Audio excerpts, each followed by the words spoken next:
good news is you're able to make enough bad decisions that a good one showed up just in time to get you out of that rut.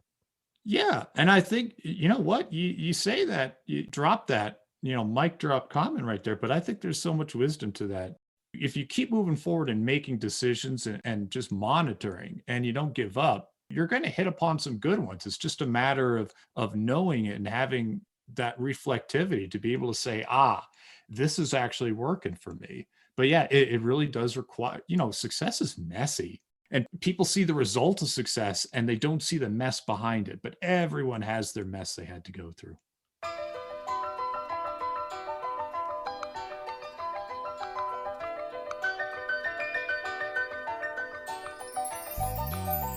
Welcome to GMP, the Great, Glorious, and Glamorous, aka the Going North Podcast, where authors from around the world help you realize that success is tangible. You'll leave with at least one new piece of inspiration or information to help you keep going north. Now let's get on with the show.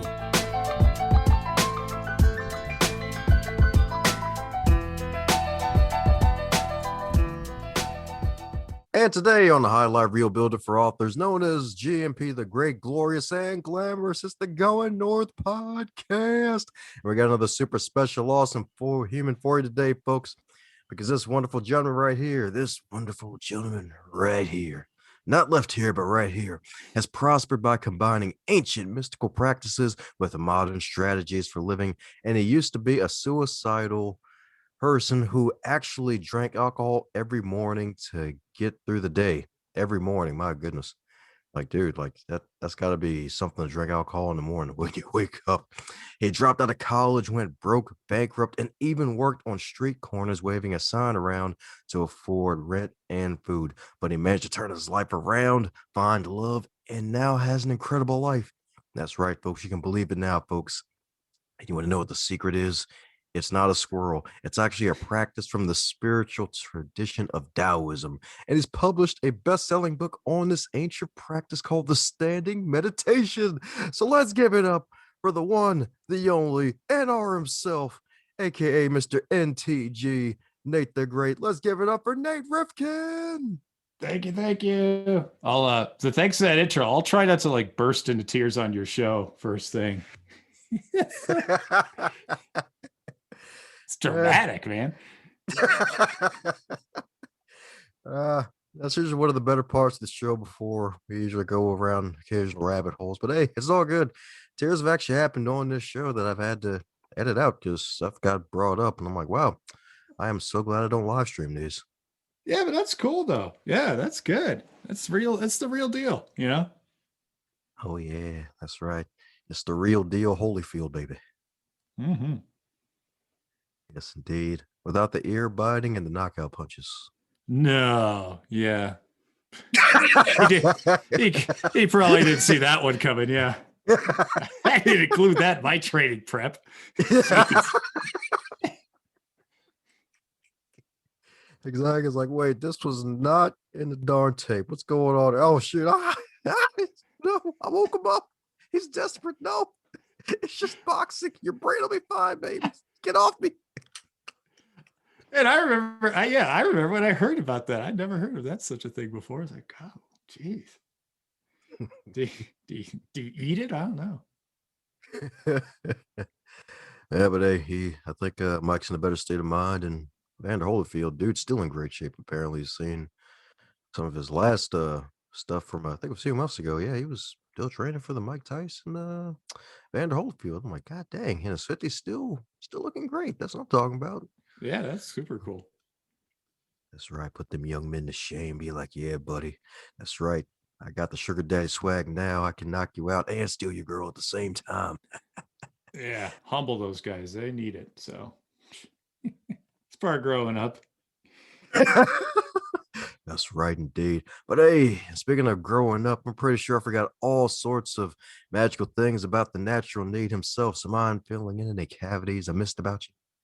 I think you nailed it. I mean, but that's the basic is I just, I'm a guy who kind of grew up and I mean, I'm a happy guy now talking to you, but I was a pretty sad person growing up. I was in a pretty emotionally shut down family. Just parents had no idea how to raise a kid. And I was super depressed. And I mean, I became a self-help junkie and I went through all of that stuff. Like, when I was feeling suicidal and I was like in debt and all that, that was after I'd done a whole lot of self-help work. And I don't know, I mean, I do know now. I didn't know then. I was always missing something. I never achieved any goal I set.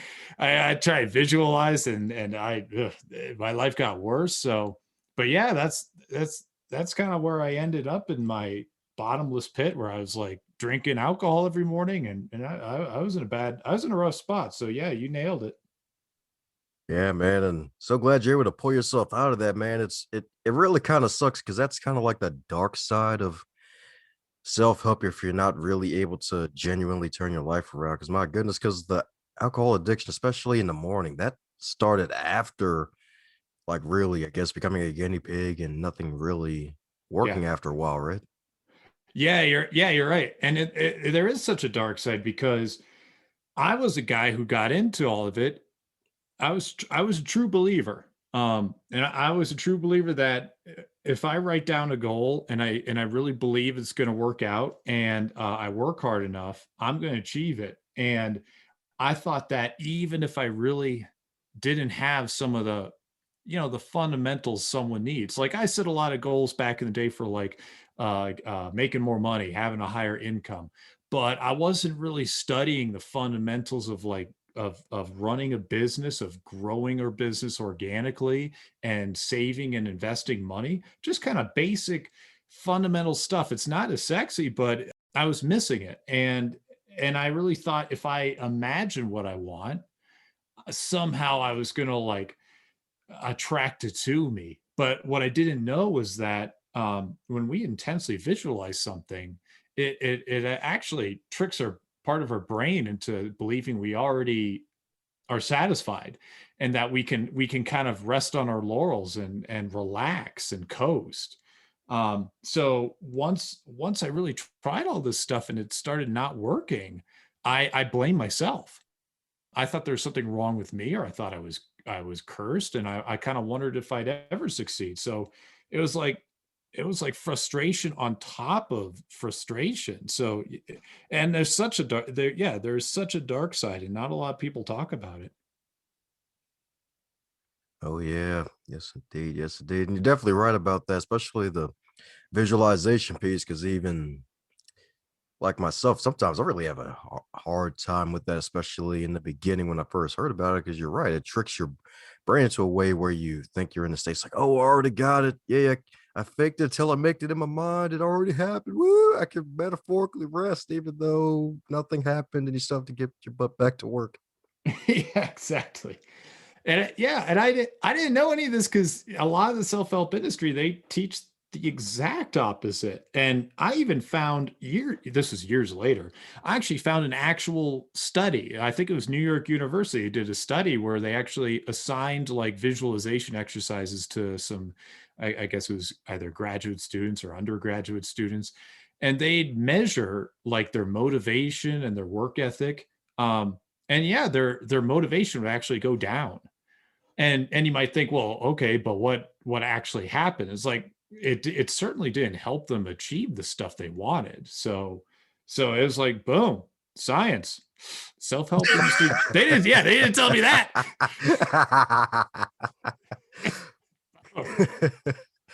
Yeah, you're so right about that because there's always the two sides to every story. Because like with that wonderful study, of course, with visualization, I'm sure you've heard the classic study with the basketball players before they shoot a shot. It's like, all right, so we want you to practice. We want you, this group over here, you to visualize yourself making a shot.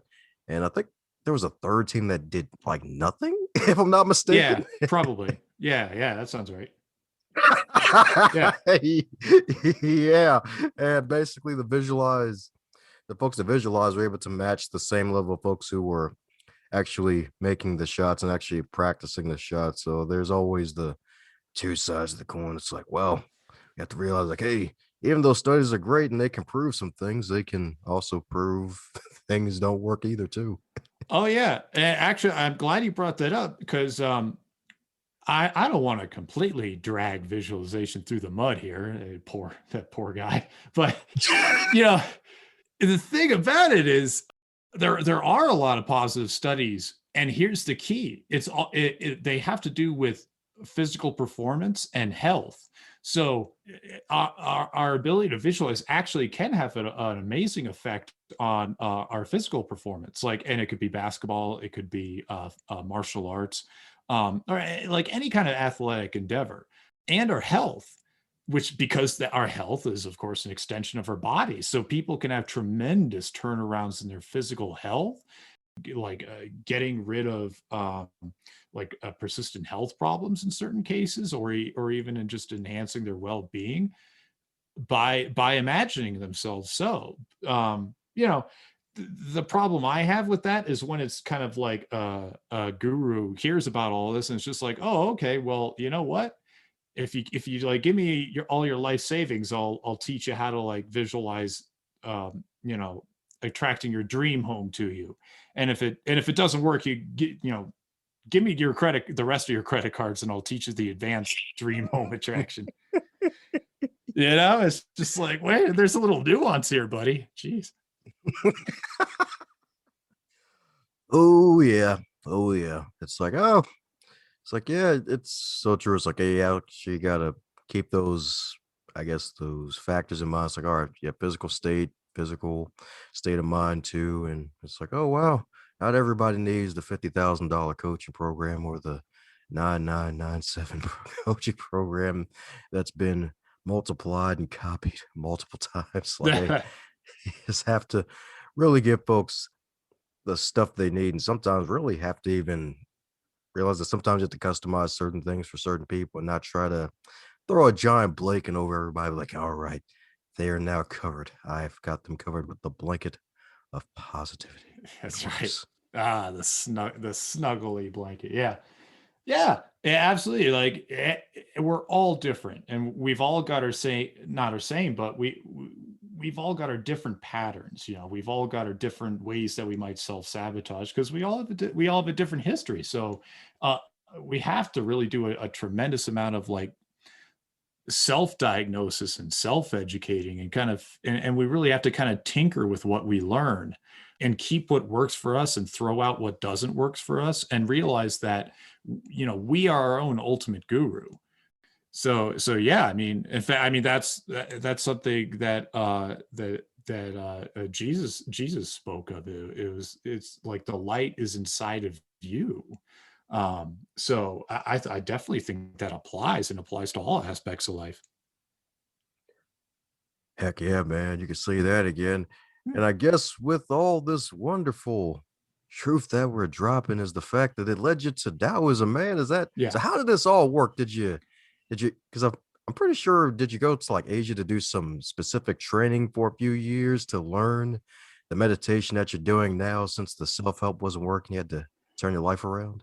Yeah, I mean, it was a crazy journey, but yeah, you're right. It was worth it. It was definitely worth it because of this. So all this time when I'm drinking, and I'm like going deeper into debt, nothing's really working out. So someone that I was learning like business and marketing and advertising from, he was into Taoism. I didn't know this, but it was like his spiritual practice.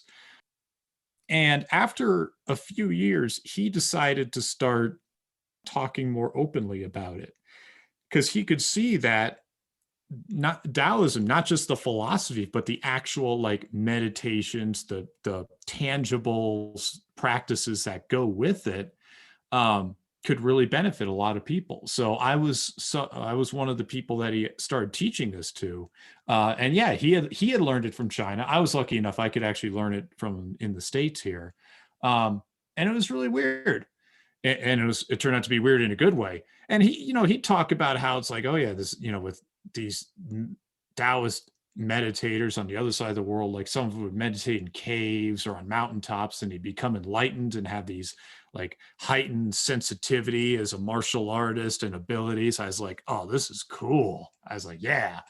Yeah. um I mean, hey, it's got to be exciting, or I'm not gonna bother. So I started practicing, and it's like you mentioned when we started, like it was a meditation done standing. And it was cool because it involved my body. I wasn't just like sitting on a cushion and falling asleep or mentally checking out. I had to practice being calm and relaxed and aware, but still standing in a position. So it's my body was still engaged. And I started with just a minute a day, 60 seconds a day. And I did it in the morning. And every day I added 5 seconds because I'm like, okay, standing here is tough because you stand with your knees a little bit unlocked. So my thighs would start like cooking after a minute. It was tough at first. Um, it's not just like wait in line at the bank or something like that. You stand in a way where your hips are tucked, like you're sitting on a bar stool and your knees are unlocked, and you actually hold your arms up like you're holding a big beach ball. So your Ooh. muscles, your muscles are actually going to get challenged at first.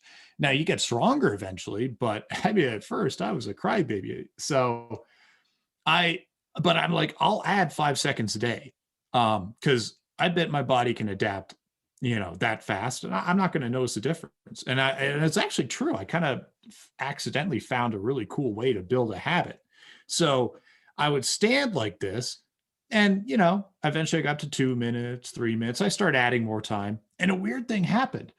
I would feel good from the meditating. And then, I mean, I was still drinking every morning. So then I'd go have a drink and I'd be buzzing. But eventually, I noticed that I felt good enough from meditating that the buzz of alcohol in the morning wasn't like nearly as amazing for me. It wasn't as like needed. And one day I felt so good from meditating that when I took a drink of alcohol, and I had like I would pour myself a couple shots of vodka and then mix it with like an energy drink. And that was my breakfast. Yeah. That was good. Woo! Party. Because the energy drink is because I was going, I had work to do. Yeah. So anyway, it's terrible. So one day when I took the drink, I didn't feel any better. I wasn't like more of a buzz. I actually felt the same, but just more drunk. And I thought to myself, well, isn't that interesting? I wonder what's going to happen if this trend continues. Well, within like a day or two, I did my meditating. I was really disciplined. I was super focused about it. And then I went to take a drink, and it actually made me feel a little bit worse because I Ooh. was already feeling so good. So I actually had no more urge to drink in the morning, and I stopped. And it wasn't like willpower. And this is just my story. I'm not saying it's going to be the same for everyone. This is just what happened to me. But it was just I just decided to, because I was like, oh, I'm actually not feeling as good about it. I just physically just like, so I just didn't really need it anymore. So I stopped. And that was like that was one major thing. And other people started to notice a difference in me. And I mean, it got to the point where one evening I did this practice and I felt so good. I actually like it was like my body was glowing. I could almost like see it in my imagination. And I sat down after I was done, and I was like, I'm going to dedicate my life to this, because this is the only thing that's like worked for me. It's the only thing that's made me feel good and hasn't let me down. So that's how I got started in this path of Taoism. And the teacher who taught me, actually, I keep him anonymous because we had a falling out, because he kind of had his own dark side. But the cool part was he gave me this gift in the form of the teaching, and it didn't matter if there was a flawed human behind it. It was still a blessing in my life. Well, amen to that.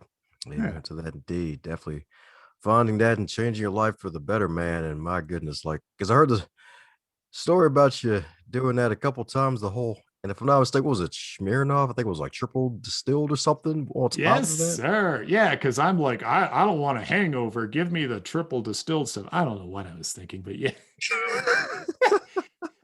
Yeah. I still remember the bottle. It's a glass bottle. I could still picture it. Yeah.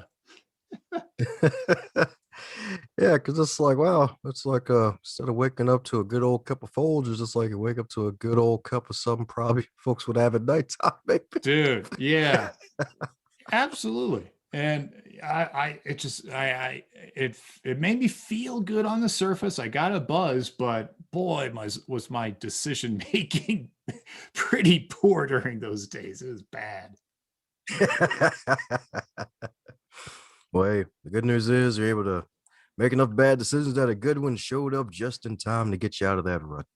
Yeah, and I think you know what you say that you drop that mic drop comment right there, but I think there's so much wisdom to that. It's if you keep moving forward and making decisions and just monitoring, and you don't give up, you're going to hit upon some good ones. It's just a matter of knowing it and having that reflectivity to be able to say, this is actually working for me. But yeah, it really does require, success is messy. It really is.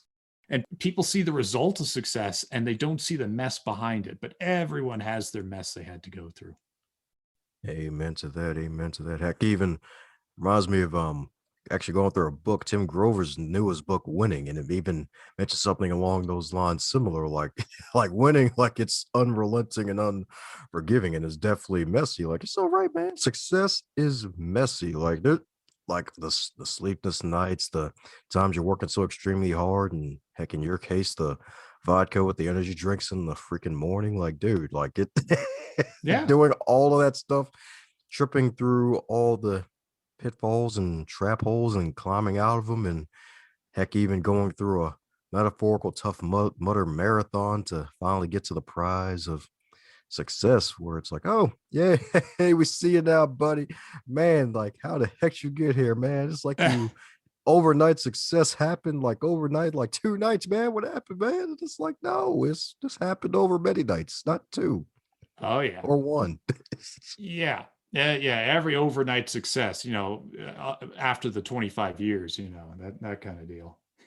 So, and the mess never stops. It's like, I've arrived. Well, if you're still taking action, you still got dreams you want to like accomplish. There's still going to be a mess. It'll just be it'll be a different mess. Heck yeah, I can say that again. So my goodness. So with that powerful decision, when you felt bad that day after doing the meditation with the drinking, did you ever regress and pick up the bottle ever again after that? Or was it just permanent cold turkey? It's like, I'm done with this crap. Well, I mean, a few years later, I mean, I started like testing the waters and like at night with friends, I'll have a beer and I mean, after we're done here, I'll have a glass of wine with my wife. But I mean, after this interview, I'll need like a few glasses or something. I'm just saying. I just, I just messing with you. I just Some messing. guests have actually Yeah, had right. had that happen. I ain't gonna lie.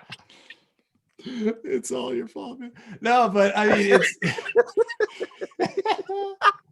but but like in terms of like, oh, I need this, I need that bottle back in the morning. No, that was it for me. I've had my ups and oh goodness, I've had my ups and downs since then. But in place of having a drink every morning, if I had to a go-to where I'm like, oh, I need this, I actually made a meditative practice my go-to. It certainly didn't get rid of the rough patches, but it was kind of like my lighthouse that I could always see shining and be able to navigate by that. So it kind of helped me through everything. Yeah. Nice. That's what I'm talking about. That's right. That lighthouse swag, indeed. Yes, Yeah. indeed. Yes, indeed. Yeah. So my goodness. So with this power of meditation, we've had a couple meditation experts on this podcast in the past year. And they've even shared some magical techniques. Is there any specific technique you recommend for folks to pick up just to something as a quick sampler? Yeah. You know, it reminds me when I first learned meditation and I don't know the specifics of what was shared previously, but I know in my journey, like what I learned, it was always like, oh, meditation's so simple. You just sit quietly and let your thoughts come and go and relax, which is nice. But I always felt after trying it that it was so watered down and simplified that a lot of the power was actually stripped away. Mm. So when I talk to anyone who wants to like start getting into meditation, I always make sure to turn it into a body-based practice, because that's how you're going to feel the benefits the fastest and the most profoundly. So a really cool technique is, and you could do this sitting or actually you could even do it lying down. You could do whatever position you want, but you put one hand, your palm, on your belly, like kind of like around where your belly button is, and you put your other palm on your chest. And what you want to do is you want to start breathing deeply into your belly, as if like your lung were actually in your belly. So the palm on your belly is going to start rising up and down with your breath. Now, at the same time, the palm on your chest, the goal is to keep that one stationary, because you're expanding your lungs fully. And when you expand your lungs fully, they're actually meant to expand downward. See, this is how a baby breathes before we grow up and we start experiencing chronic stress and we get into fight, flight, or freeze mode. And that's that panic breath where we're breathing into our chests. Now, when you start breathing like this, several things are going to happen simultaneously. First, you might actually feel uncomfortable when you start doing this, or like any, not necessarily you specifically, but a lot of people start doing this practice because they've never had the experience of relaxed, deep breathing. And as a result, it might trigger a slight panic response because it's uncomfortable. Because you're actually sending a different signal to your nervous system. You're sending it a signal to calm down and that everything's okay. Now that's going to happen. It might happen. It happens very frequently. Frequently enough that it's good to warn people about it. It's not that you're doing something wrong. You're actually doing something right. Now, as you breathe deeply, what will also happen is that your nervous system is going to get the signal that it can relax. Your hormones are actually, the profile of your hormones are going to change. So you're going to have less cortisol. So you're actually going to get healthier. And when you breathe into your belly, you're flexing your diaphragm so that your internal organs actually get a gentle massage. And you'll feel that in your large and small intestine, your stomach. It'll help your digestion, and it'll help to clear up all kinds of like emotional blockages that have been kind of crystallized into your body, like old traumas, old fears, old painful experiences. So what'll happen is a lot of people, when they do this, old memories will pop up, and they could be unpleasant memories. It could, something frustrating from 10 years ago, an argument you had, or something you regret, or sometimes someone lashed out at you. But it's not, sometimes it's not the most fun experience when you're sitting there trying to relax and calm down and something like that pops up. But what's going on is your body is actually able to finally process and release and get rid of the psychological sting of these memories. So you're actually healing yourself in an emotional way. And all that's done by breathing into your belly. And the more you breathe into your belly, the deeper your body can relax. And the more your body relaxes, the more your mind quiets down and the deeper you go. It's a beautiful cycle, and it's very, very powerful. So that is the tidbit I would say. Take it and run with it. If you make that part of your day, you're gonna love the results. Heck yeah, I could definitely say that again. Like I use that technique a lot actually, and heck Oh, even cool. yeah, man. Like you're so darn right. It's like when we're kids and we don't even have filters yet. We're not beaten up enough by society, depending on where you're raised at. It's like, yay, hooray, breathing, yay, laughing Yeah, and giggling, unicorn horns and rhinos with butterfly wings, yay. And then yeah. as you age, it's like, oh crap, I guess I'll go through the humdrum day. But no, I gotta breathe deeply. Make sure that gut gets some action. Make sure the lungs expand so that way you can get more air so you can have some more motion. I feel lighter because my goodness, like you're so right. That technique alone, like it's so easy to do, and it really reduces stress in a quick moment because sometimes that just helps you realize, like, okay, let me just breathe because telling someone to calm down doesn't work. Yeah. Oh, of course. Yeah, I like to joke. I don't think anyone's actually ever calmed down in the history of humankind of someone saying, calm down. I I don't think it's ever, yeah. But but yeah, you're right. What you're saying is so spot on because it's so simple. It's that it's so easy to forget. And it's so simple. We think that it's not that powerful, but it really is when you treat it like a daily practice, and when you integrate it into your life, because it's like what we kind of talked about when we first started talking, is that all the self-help stuff I tried, it was all about my thoughts. It was like I had to think about setting a goal. I had to think about what I want. I had to think about what it would look like and all this stuff. And it was just, I was just looping and looping this energy in my mind, and it was driving me nuts. But this kind of practice, you get to jump off the hamster wheel. You get to disengage the mind, and through breathing like this, you're giving your conscious mind a bone to chew on. Because if you tell your conscious mind, all right, stop thinking, well, that's going to work just as well as telling a freaking out person to calm down. It's just like, oh, sorry, dude. Nah, nope.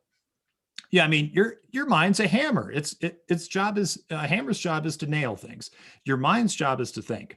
So, okay, fine. Think about what breathing deep feels like. So, if you wanted to, if you want to put some, like, if you want to take this to an even deeper level, while breathing into your belly, feel into your belly and feel the warmth and the energy you're generating there.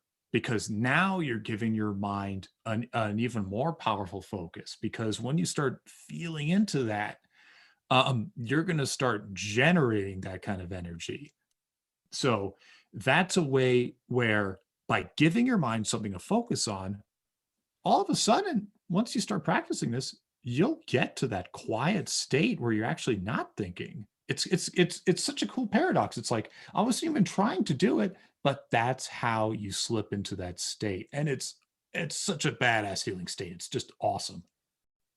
Oh yeah, that's Yeah. right. That's powerful right there, baby. It's so darn right too, because sometimes it's like, yeah, the thinking, like think about what you want to do. It's like thinking is good, but sometimes it's also good to really get into that state of flow where you don't have to think; it just all comes out naturally.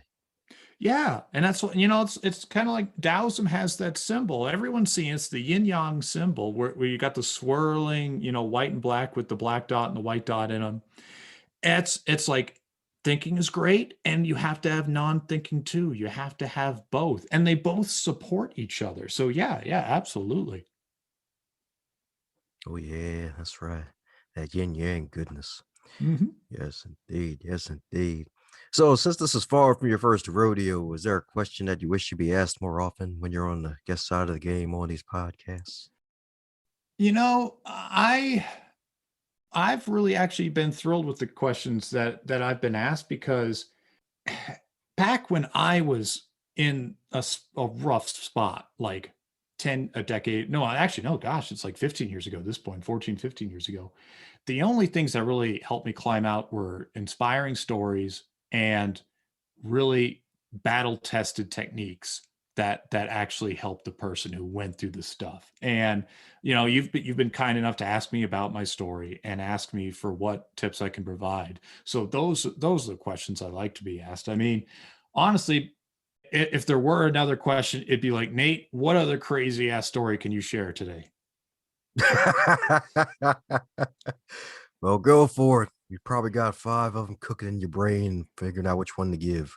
Oh, well, since you wanted me to, okay, okay. I wasn't gonna say anything, but all right, you twisted my arm.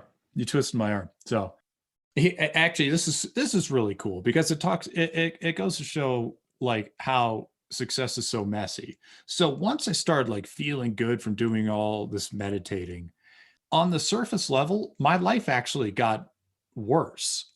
I was the happiest I'd ever been, and I was on my way to a much brighter future, but my life got more challenging.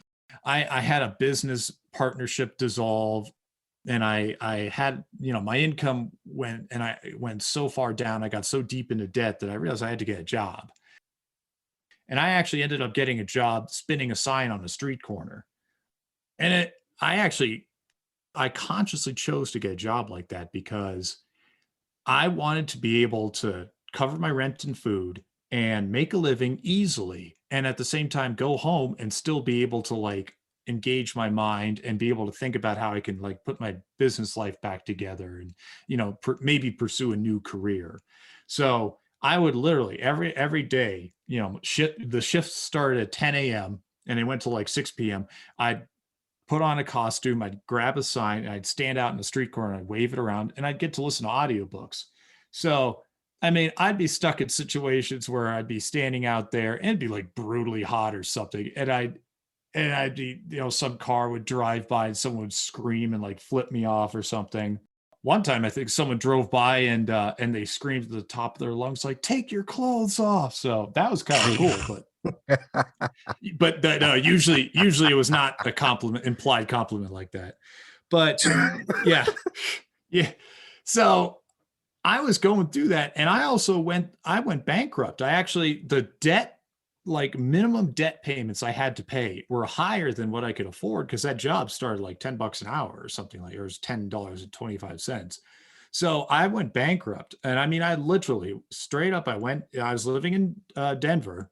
So I went to a building in downtown Denver. I had to sit in the room and there's a judge sitting. It wasn't like a courtroom. It was more like it looked like a classroom. I sat across the table from a judge and, and he had to ask me about my finances and all that. And there was like a room full of people in there. They were also going bankrupt. So we're all waiting for a number to get called and, sit up there. And, I had all this, I had like back tax debt from, because I'd make money in my business, but that would just go toward my food and, well, my bottle of Smirnoff and all that. And I never saved any money for taxes. So the judge like saw that I owed all these taxes. He looked at me. He's just like, "What? You don't like paying your taxes?" And the whole room like burst into laughter. I'm like, screw you people. You're all going bankrupt too. You're laughing at me about it. So I like mentioning that because a lot of people might get discouraged because they're on the right track, but they're still getting hit with challenges. And they might think, well, something must be really, really wrong. But you could be on the right track. It just takes a long time for that ocean liner to turn around. And years later, I mean, I even after I went bankrupt, like I still had like some recent tax debt that I couldn't get rid of. I actually paid off every penny plus interest. So I think with all the interest charges I got, I actually ended up paying more tax money than I ever got away from. But it's really a beautiful thing. If you measure your success in days or weeks, you might get discouraged. But if you look back over the months and years, if you stay persistent, you might be surprised by how much you accomplish. It's just so worth it if you think long term.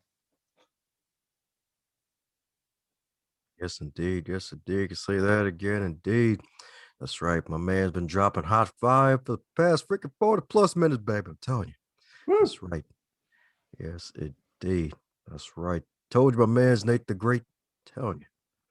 Yes, indeed. It does kind of suck though, because it's like, wow, I'm the butt end of the joke, but y'all getting screwed here too, It's like y'all, it's like y'all here too. Like, don't act like I'm worse off than y'all. Y'all still gotta go through this too. And it's like, oh, wow.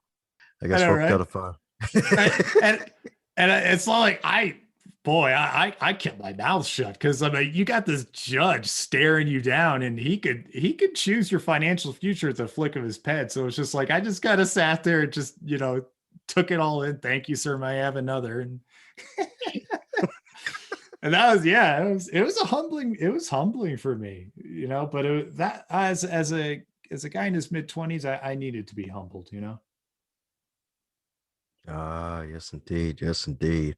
But before we get to the magical copywriter question of the magical show, with the suicidal experience, as I'm pretty sure you're probably aware of, with all the darn depression out there, and funny enough, actually reading a book called Hard Optimism, and it mentioned how depression was going to be like the second most leading cause of death by 2020. And considering what 2020 was, it's like, wow, I guess that prediction was right. So any words of encouragement for those who may be listening right now at this part of the program and they need some inspiration to keep going since you had that s- same dark thoughts and you're able to push through and still alive to tell the tale today? Yeah, what worked for me, it, I was always stuck as long as I was caught trying to work with my thoughts or change my thoughts. It was what worked for me. It was only when I stepped off that train and I got more into my body and I focused on breathing and physical relaxation and feeling the energy of my body. I'm telling you, that's what, it may not be the case for everyone because we're all different, but that is what worked for me. It was a lesson, it was like this paradoxical lesson I had to learn by focusing on my body and my energy. That is how I was able to change my thoughts rather than trying to change my thoughts. Um, but and also I would tell anyone, like, if you have to reach out for help, always reach out for help because everyone's path to success is different. And when you get to the other side and you really pull your life together and start living like you want to, it's not going to be about how you did it or how much you screwed up or what path you took. We all have different paths up the mountain, but the closer we get to the top, the closer to get together we're going to be.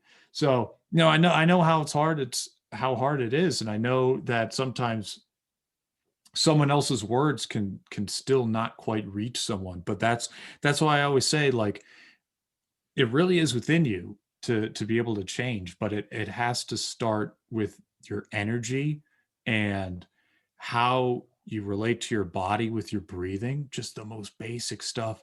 And from there, your thoughts can turn around. And from there, your habits can turn around. And from there, that's how you can turn your life around. Oh, yes, indeed. Yes, indeed. That's right. Focus on breathing. That's right. That's right, indeed. My Yeah. goodness. Yeah. So changing the body so that way you can change your thoughts as a result, huh? Yeah. I mean, I tried all kinds of stuff and nothing worked until I got to that. Yeah. Oh, yeah. Well, there you have it, folks. Check that out. Tell you, move the body a lot more often. Telling you, it'll probably helps me out too. Like usually get a nice good sweat time in, helps me out greatly. The breathing, especially, that always helps too. If you want something quicker and easier to breathe in the belly. That's right. Breathe in the belly. Imagine the light flowing through you. That's right. Maybe you can imagine having a belly in your a baby in your belly, even as a dude, and be like, "Oh shoot, wow, all right, yeah, this is crazy." All right, so that's how I change my thoughts. Just go super crazy, be like, "Man, this is some good weed I didn't smoke." Like, "Oh man, there's a baby in my belly." Let me stop. Hey, a big, bright, warm baby. I mean, I'm telling you, compared to some other things one can do, I mean, that's beautiful. Yeah. Oh man.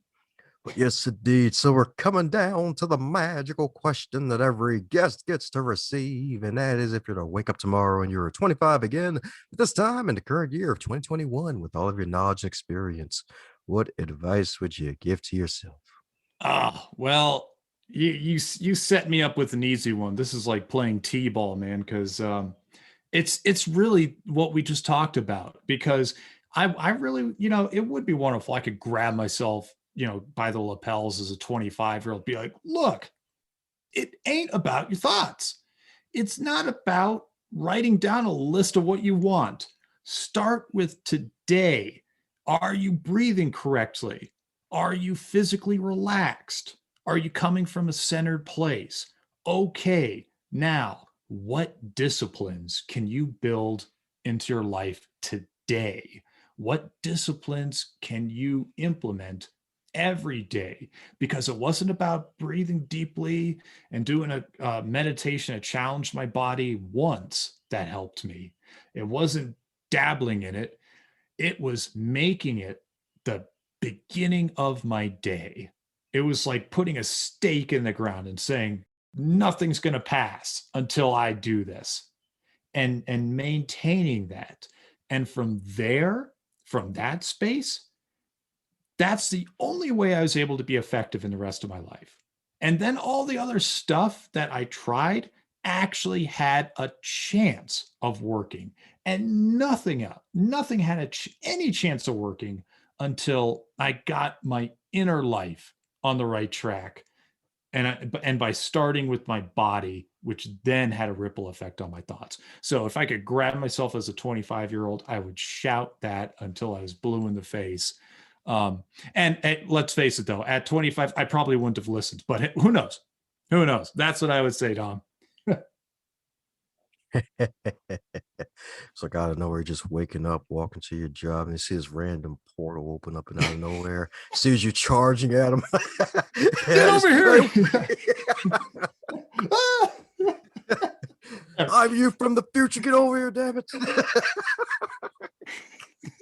Help! I grab my younger me and throw him through the portal, and then I just take his spot. I'd be like, all right. Sucker. Oh, no, that wouldn't be nice.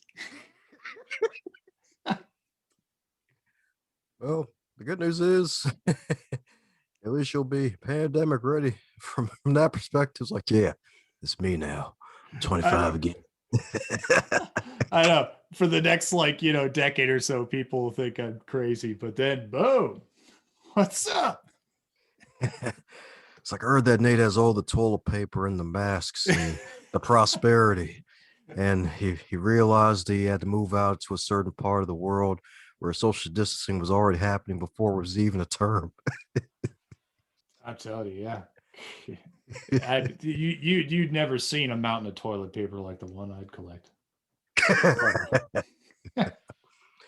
Oh, dear. That's right. Take that, Mount Everest. That's right. Mount T. Mount TP. Avalanche. Oh god, that's visual. Mount TP. All right. We're planting ideas in people's minds now. I don't know. We're gonna see some posts on Instagram. It's like, it was Mount TP. There it is again. It makes it even better if they put TP huts around the little base camps around it. Like, yeah, we got the TP huts next to Mount TP. Jeez.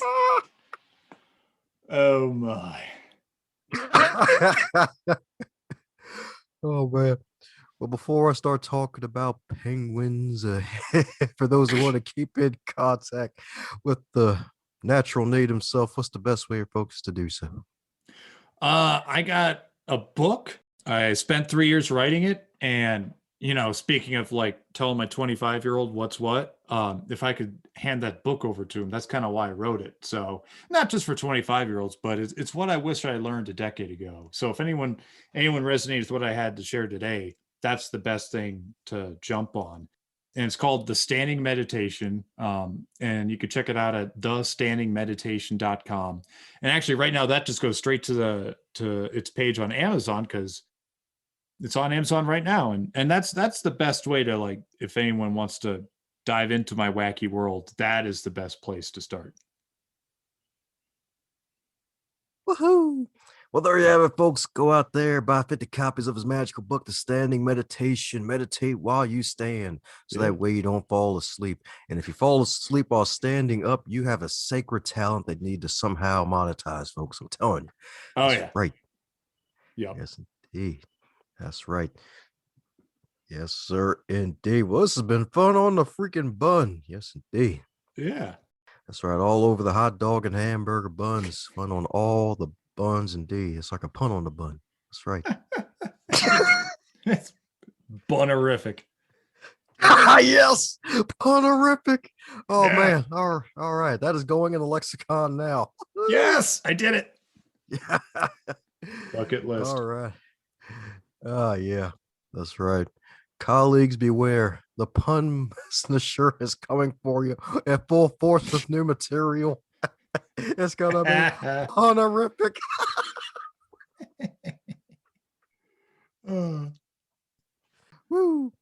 Well, any parting words before we close up shop, my man? Oh, well, thank you. Thank you for having me on. I hope I helped. And I know we talked a lot, and I just hope that there's kind of a cool energy transmission to go along with what we spoke about. Because, when it comes to being inspired and turning yourself around, the words are just a vehicle for the energy of it. So I hope I, you know, pass something on that was really worthwhile. And thank you for having me. Thanks a bunch for listening to this podcast episode. Hope you really enjoyed it. Be sure to subscribe to this show if you haven't already, because more greatness is coming your way. And if you're so inclined, be sure to share with at least 3 other people in your network so that way more folks can catch the fire that is on the Going North podcast. Keep winning at life and advance others to advance yourself.